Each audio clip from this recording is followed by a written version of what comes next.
Champions ట్రోఫీలో అదరగొట్టిన అయ్యర్ అదే ఫామ్‌ను ఐపీఎల్‌లో కూడా కొనసాగించాడు. ఈ సీజన్‌లో జరిగిన ఫస్ట్ మ్యాచ్‌లోనే 42 బంతుల్లో 97 పరుగులు చేశాడు. ఇందులో 9 సిక్స్‌లు, 5 ఫోర్‌లు ఉండడం విశేషం.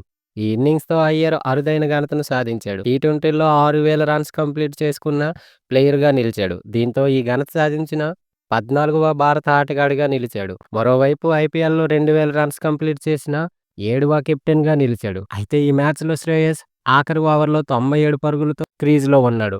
అపోజిట్ బ్యాట్స్‌మెన్ అయిన శశాంక్ హిట్టింగ్ చేయడంతో శ్రేయస్‌కు స్ట్రైకింగ్ రాలేదు. దీంతో శ్రేయస్ సెంచరీ మిస్ అయిన విషయం అందరికీ తెలిసిందే. అయితే ఇన్నింగ్స్ ముగిసిన తరువాత శశాంక్ దీనిపై మాట్లాడుతూ "నా సెంచరీ కోసం చూడొద్దు. నువ్వు షాట్లు ఆడు" అని శ్రేయస్ తనతో చెప్పాడన్నాడు. అయితే తన పర్సనల్ స్కోర్ కోసం కాకుండా జట్టు కోసం ఆలోచించిన కెప్టెన్ అని అయ్యర్ ఫ్యాన్స్ తెగ పొగిడేస్తున్నారు.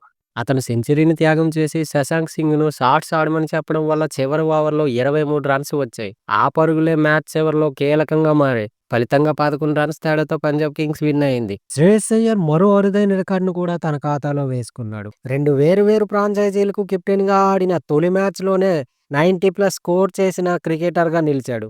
2018లో డీసీ తరపున కేకేఆర్‌పై 93, నిన్నటి మ్యాచ్‌లో జీటీపై 97 రన్స్ చేశారు. బీసీసీఐ సెంట్రల్ కాంట్రాక్ట్ కోల్పోయిన తరువాత తన లోపాలను సరిదిద్దుకుంటూ రెచ్చిపోయి ఆడుతున్నాడు.